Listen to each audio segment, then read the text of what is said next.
Hello doctors, welcome to sky medical. आज हम बात करेंगे यूरिनरी ट्रैक इन्फेक्शंस की। Urinary tract infections most commonly अगर यूरिथ्रा में कोई इन्फेक्शन हुआ हो या यूरिटर में और ब्लैडर में इन्फेक्शन हो, उसको कहते हैं urinary track infection. Most common ये इन्फेक्शंस फीमेल में होते हैं देन मैन। प्रीवेलेंस कितनी है इसकी?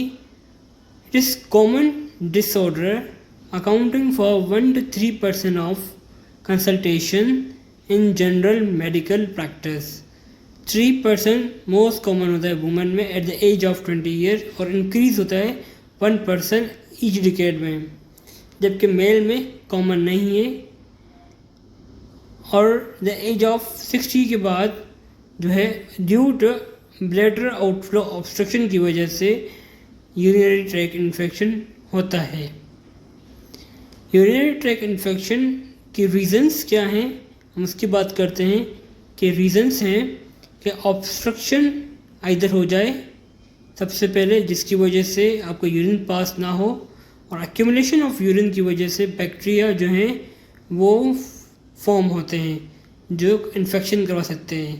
तो कहीं भी ऑब्स्ट्रक्शन हो, स्पेशली इन मेल जो है बिनाइन प्रोस्टेटिक हाइपरप्लेजिया होता है, प्रोस्टेट की हाइपरप्लेजिया की वजह से जो है यूरिनरी ऑब्स्ट्रक्शन हो सकती है, या यूरिनरी कोई स्ट्रक्चर बन गया हो यूरिथ्रा में जिसकी वजह से ऑब्स्ट्रक्शन हो सकती है। एनाटॉमिकल कॉजेज़ में ये आता है कि वेजिको यूरिथ्रल रिफ्लेक्स, मतलब due to wall compatibility urine back flow हो रहा है ब्लैडर यूरिटर, जिसकी वजह से इन्फेक्शन के चांसेस बढ़ जाते हैं। ठीक है। और any urinary stone urine bladder और यूरिटर ओवर ग्रोथ की वजह से भी ऑब्स्ट्रक्शन हो सकती है। हमने एक आउटफ्लो ऑब्स्ट्रक्शन की बात करी और दूसरी एनाटॉमिकल कॉजेज़ की बात करी। Third, foreign body, specially the womens और मेंस दो are admitted in hospital admitted हैं और उनका फोलीज कैथेटर पास हुआ है मोर देन 3 to 5 days, तो उनमें भी यूरिनरी ट्रैक इन्फेक्शन होने के चांसेस बढ़ जाते हैं। Certain conditions like diabetes mellitus और आपके हॉर्स डिफेंस फेल्योर की वजह से भी पेशेंट्स को जो है यूरिनरी ट्रैक इन्फेक्शन हो सकते हैं। डायबिटीज़ मेलाइटस और हाइपरटेंशन में के पेशेंट्स में क्रॉनिक इनकी हिस्ट्री हो डायबिटीज़ और हाइपरटेंशन की, तो उन पेशेंट्स में यूरिनरी ट्रैक इन्फेक्शन अमूमन होता है। क्लिनिकल फीचर्स की हम बात करते हैं कि क्लिनिकल फीचर पेशेंट किन क्लिनिकल फीचर्स साथ आएगा। सबसे पहले पेशेंट आएगा बर्निंग, मिक्चुरेशन एंड अर्जेंसी के साथ, बोलेगा पेशाब में जलन, यूरिन में जलन, और ये यूरिन फ्रीक्वेंटली यूरिन आ रहा है, मतलब कि मैं कंट्रोल नहीं कर पा रहा हूँ। ठीक है, 2 कंप्लेन ये होगी। थर्ड वन कैन कॉल, और कह सकता है कि मेरे यूरिन में पस सी आ रही है, फोगी सी यूरिन आ रहा है, और सुप्रा प्यूबिक पेन की कंप्लेन करेगा। ठीक है, तो दीज आर दी सिम्टम्स जिसमें पेशेंट आता है। सिस्टमिक जो सिम्टम्स होते हैं जैसे फीवर हो गया, चिल्स, नोजिया, वोमिटिंग, वो मोस्ट कॉमनली सिस्टाइटिस एंड यूरिथ्राइटिस जो लोअर यूरिनरी ट्रैक इन्फेक्शंस होते हैं उनमें नहीं होता, जबकि pyelonephritis the condition in which patient had infection of the urine and the kidneys, उसमें पायलोनेफ्राइटिस में फीवर की हिस्ट्री और जो है राइगर्स, चिल्स और नोजिया वोमिटिंग की हिस्ट्री रहती है।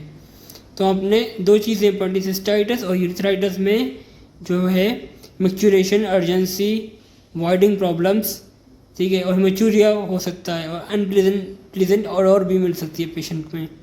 जबकि एडिशनल सिम्टम्स आपको पायलोनेफ्राइटिस में मिलेंगे, जैसे फीवर की हिस्ट्री हो गई, सर्टेन ड्राइगर, चिल, नोजिया की हिस्ट्री हो गई, वो आपको जो है पायलोनेफ्राइटिस में मोस्ट कॉमनली मिलेगी।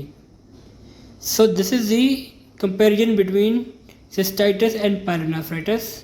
सिस्टाइटिस की जो रिस्क फैक्टर हैं, female sex, history of UTI, sexual activity, vaginal infection, diabetes, obesity, यही चीज़ें मिलेंगी। जबकि पायलोनेफ्राइटिस में आपको history of diabetes, HIV, iatrogenic conditions, acquired conditions मिल सकती हैं। हमने क्लिनिकल फीचर्स की पहले ही बात कर ली थी, क्लिनिकल फीचर्स में क्या मिलेंगे। कॉजेटिव ऑर्गेनिजम्स क्या क्या हो सकते हैं जो आपको सिस्टाइटिस और पायलोनेफ्राइटिस में डिफ्रेंशिएट कर सकते हैं। तो क्लेप्सिला निमोनिया है, Streptococcus aureus, E coli, these are the simple organism can cause cystitis as well as pyelonephritis। ठीक है, दोनों ये कॉज करवा सकते हैं। अब हम बात करेंगे इन्वेस्टिगेशंस की। इन्वेस्टिगेशन में हमने पेशेंट की जो है यूरिनरी डिस्ट्रिक्ट टेस्ट करेंगे फॉर नाइट्रेट्स, ल्यूकोसाइड स्ट्रेस और ग्लूकोज के लिए कि हमें नाइट्रेट्स कितने मिल रहे हैं, ल्यूकोसाइड स्ट्रेस क्या मिल रहा है, ग्लूकोज क्या मिल रहा है। क्योंकि जो बैक्टीरियाज होते हैं वो नाइट्रेट्स बनाते हैं, तो आपको यूरिन में जो है नाइट्रेट लेवल मिल सकता है, ल्यूकोसाइड स्ट्रेस मिल सकता है, ग्लूकोज डिक्रीज मिलेगा क्योंकि ये कंज्यूम करते हैं ग्लूकोज को जो बॉडी में प्रेजेंट होता है, थोड़ा बहुत जो यूरिन में आ सकता है, आता है।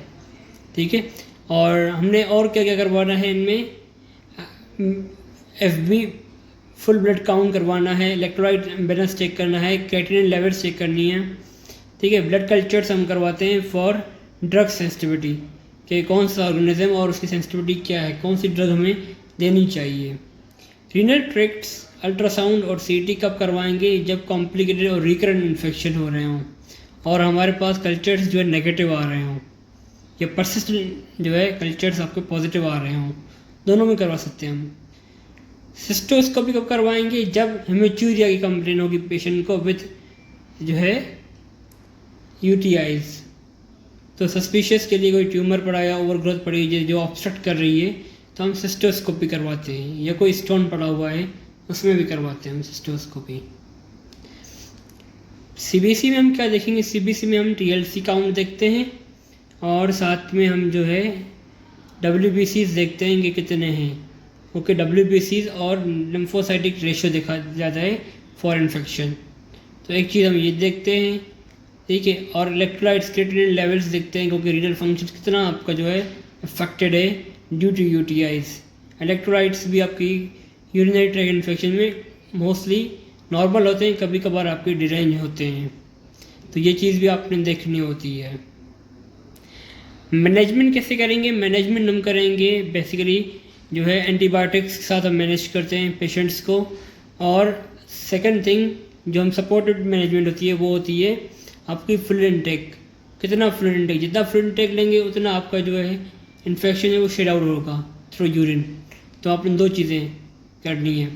हम जो यूरिन CS करवा रहे हैं उसका रिजल्ट 3 से 4 दिनों में आता है, बट हम एम्पेरिकल थेरेपी स्टार्ट करते हैं।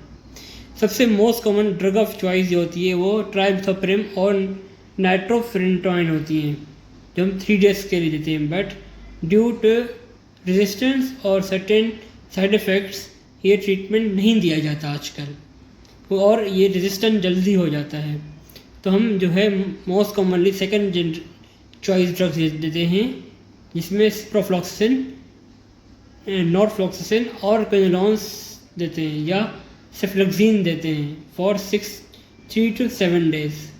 और अगर परसिस्टेंट रहता है तो हम certain other antibiotics, broad spectrum antibiotics देते हैं फॉर 14 days तक। तो डॉक्टर्स यहाँ तक टॉपिक था। क्वेश्चन आपसे जो पूछे जाते हैं, सबसे पहले आपको एक सिनेरियो बेस देके ये लोग पूछते हैं कि ये पेशेंट है फ्लैंग ग्लोइन पेन के साथ आया है, यूरिनरी मैच्योरेशन है, CBC में TLC बढ़ा हुआ है, यूरिन CS में इसका जो है नाइट्रेट्स और WBCs बढ़े हुए हैं, पस न्यूमरस आ रहे हैं, तो क्या हो सकता है। दूसरा वो ट्रीटमेंट आपसे पूछ लेते हैं। 2 टाइप के इसके क्वेश्चंस आते हैं, या ऑर्गेनिज्म पूछते हैं कि कौन सा ऑर्गेनिज्म आपको मोस्ट कॉमनली मिलता है। तो ये 3 टाइप्स के लोग क्वेश्चंस पूछते हैं। कोई क्वेश्चन हो, कोई क्वेरी हो, आप मुझसे कमेंट बॉक्स में पूछ सकते हैं। Thank you.